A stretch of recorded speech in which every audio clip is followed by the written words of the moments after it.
السلام علیکم۔ میری 14 سالہ حسین سالی کچھ دنوں کے لیے ہمارے گھر رہنے آئی۔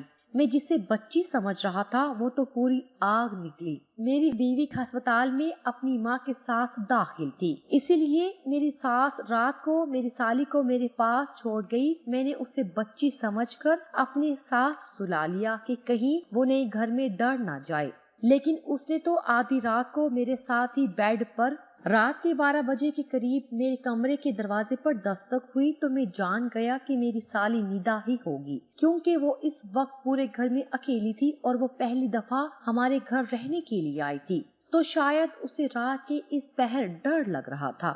جیسے ہی میں نے دروازہ کھولا تو یہ دیکھ کر میری حیرت کی انتہا نہ رہی کہ وہ نیم برہنہ سی نائٹی پہنے دروازے پر کھڑی تھی۔ مجھے دیکھتے ہی کہنے لگی کہ ارشد بھائی، مجھے آپ کے گھر میں بہت خوف محسوس ہو رہا ہے، کیا میں رات آپ کے ساتھ آپ کے کمرے میں گزار سکتی ہوں؟ میری نظر میں تو ندا ایک 14 سال کی بچی تھی، لیکن میں پہلی بار اسے یوں دیکھ رہا تھا۔ وہ تو کسی گلاب کی کلی کی طرح تر و تازہ تھی۔ 14 سال کی عمر میں ہی اس کا بدن بھرپور جوان ہو گیا تھا۔ کمرے میں مدھم روشنی ہونے کے باوجود بھی نیم برہنہ نائٹی میں اس کے جسم کا ہر حصہ واضح نظر آ رہا تھا۔ وہ میری بیوی کی چھوٹی بہن تھی۔ یہی سوچ کر میں نے اس کے وجود سے نظر چرائی اور اسے سونے کے لیے صوفے پر تکیہ رکھ کر دے دیا اور خود بیڈ پر لیٹ کر موبائل چلانے لگا۔ میری شادی کو 5 سال ہونے والے تھے اور میری شادی کے وقت ندا ایک 9 سال کی بچی تھی۔ میرا اپنے سسرال بہت ہی کم جانا ہوتا تھا، اسی لیے میں ندا کو ابھی تک بچی ہی سمجھ رہا تھا، لیکن مجھے کیا خبر تھی کہ وہ تو پوری قیامت بن چکی ہے۔ میں موبائل میں مگن تھا اور ندا صوفے پر بھی چین لیتی تھی۔ رات کے اس پہر موبائل پر بھی ایک سے بڑھ کر ایک سامان سامنے آ رہا تھا، جس کی وجہ سے میرے سوئے ہوئے جذبات جاگ رہے تھے۔ میں نے رات کو آواز دے کر پوچھا کہ کوئی مسئلہ ہے کیا؟ ندا کہنے لگی کہ ارشد بھائی، یہ صوفہ بہت چھوٹا ہے اور میرے پاؤں صوفے سے باہر جا رہے ہیں، جس کی وجہ سے میں صحیح طرح سے لیٹ نہیں پا رہی۔ ندا کی بات سن کر میں نے کہا کہ ٹھیک ہے، تم بیڈ پر آ جاؤ، میں صوفے پر بیٹھ جاؤں گا۔ ندا جیسے ہی بیڈ پر آئی تو میں اپنا تکیہ لے کر اٹھنے لگا، لیکن ندا نے میرا ہاتھ پکڑ کر روک لیا اور کہنے لگی کہ ارشد بھائی، آپ کیا ساری رات بیٹھے ہی رہیں گے؟ میرے ساتھ یہیں بیڈ پر سو جائیں، مجھے کوئی پریشانی نہیں ہوگی۔ میرے لیے ندا کے جسم سے نظریں ہٹانا مشکل ہو رہا تھا۔ میں نے بہت مشکل سے ندا کی بات مان کر دوسری طرف کروٹ بدلی اور موبائل چلانے لگا۔ مجھے پتہ ہی نہیں چلا کہ کب میری آنکھ لگ گئی۔ ابھی مجھے سوئے ہوئے کچھ ہی دیر گزری تھی کہ اچانک ہی میری آنکھ کھلی اور میرے رونگٹے کھڑے ہونے لگے۔ میں سوچ بھی نہیں سکتا تھا کہ جسے میں ایک کم عمر بچی سمجھ رہا تھا وہ تو پوری شراب ہے۔ ہر گزرتے پل کے ساتھ میرے دل میں جذبات کا طوفان ٹھاٹھے مارنے لگا تھا، لیکن میں بہت مشکل سے خود پر قابو پا رہا تھا۔ لیکن پھر ندا نے میرے ساتھ کچھ ایسا کیا کہ میرے قدموں تلے زمین نکل گئی اور نہ چاہتے ہوئے بھی میں اس کی بات ماننے پر مجبور ہو گیا۔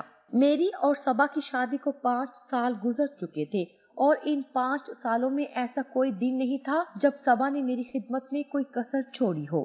میری اور صبا کی پہلی ملاقات کالج میں ہوئی تھی اور ہم دونوں ایک دوسرے کو پہلی ہی نظر میں پسند آ گئے تھے۔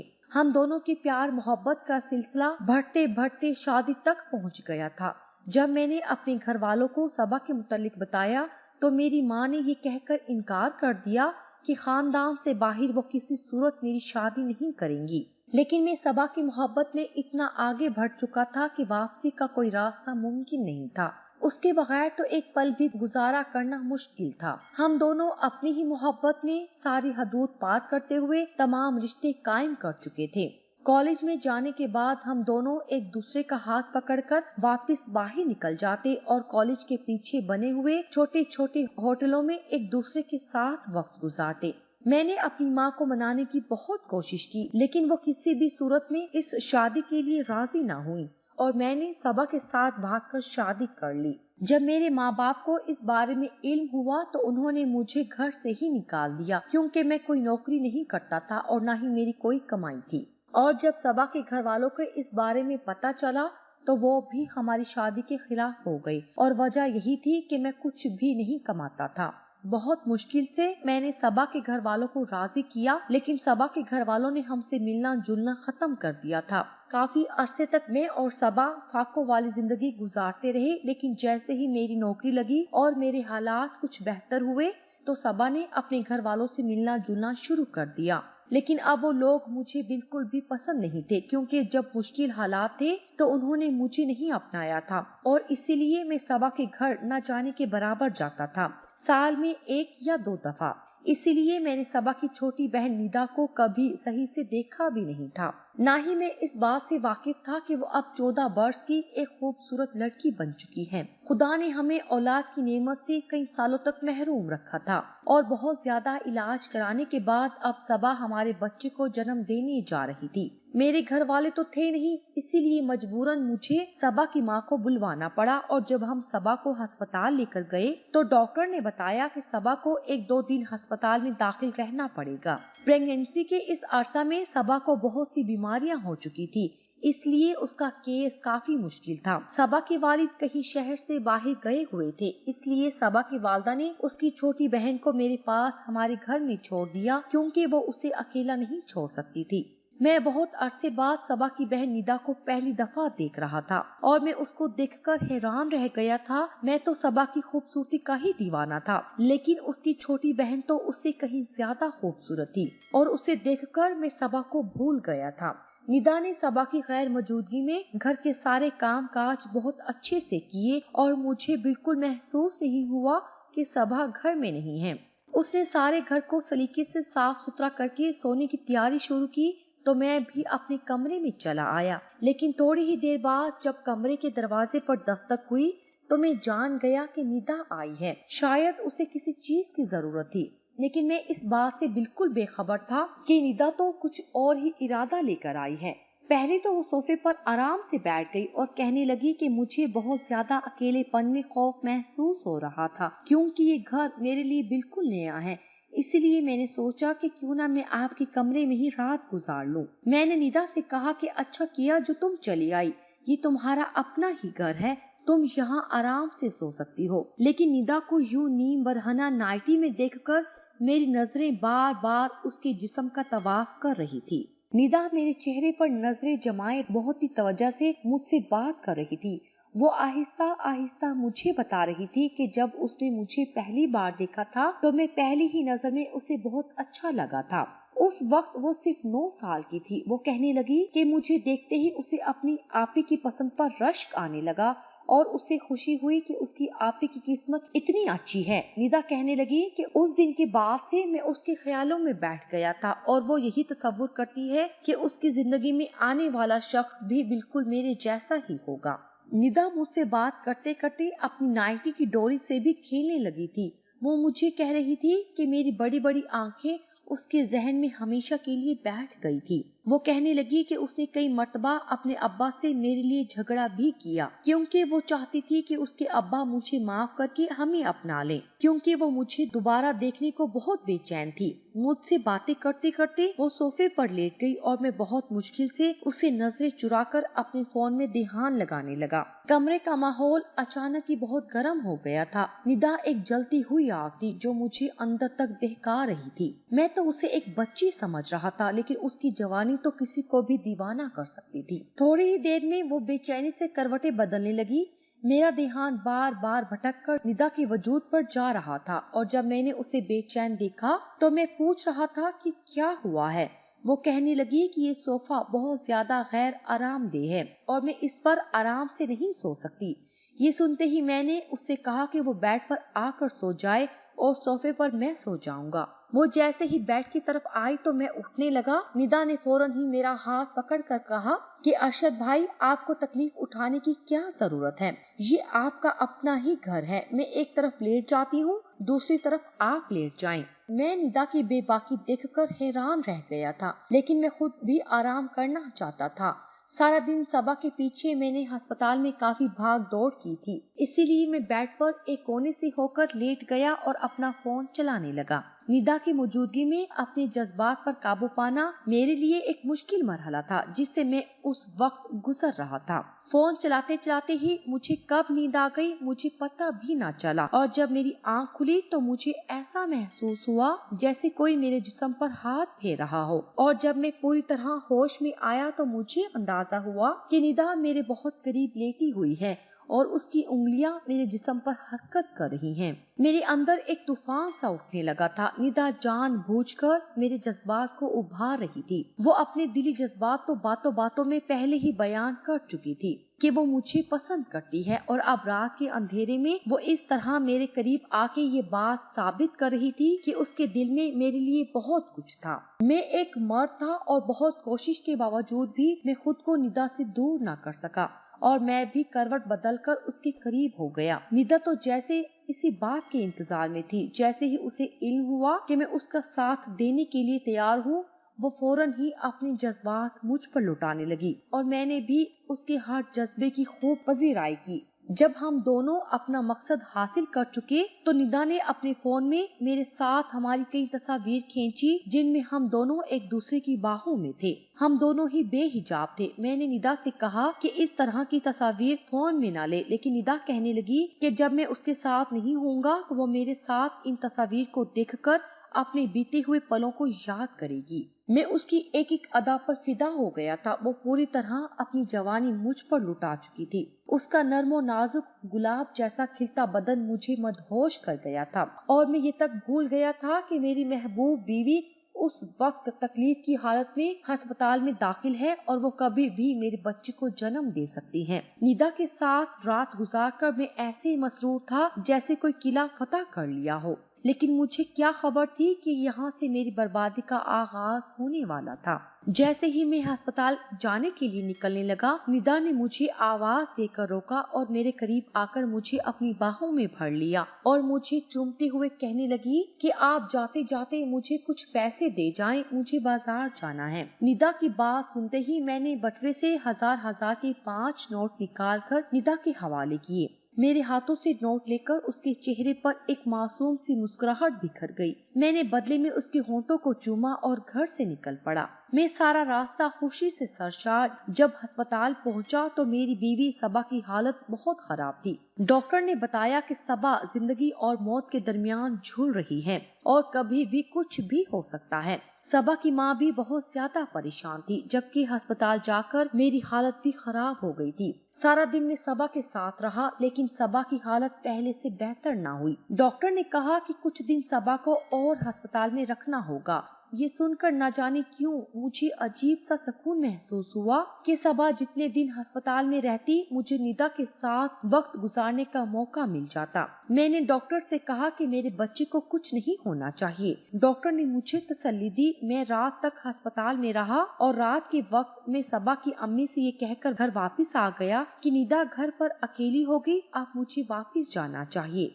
क्योंकि अस्पताल में सबा के साथ किसी औरत को ही रुकने की इजाजत थी, इसीलिए सबा की अम्मी का रहना बहुत जरूरी था। मैं जब अस्पताल से घर वापस लौटा तो निदा बहुत ही खुश थी।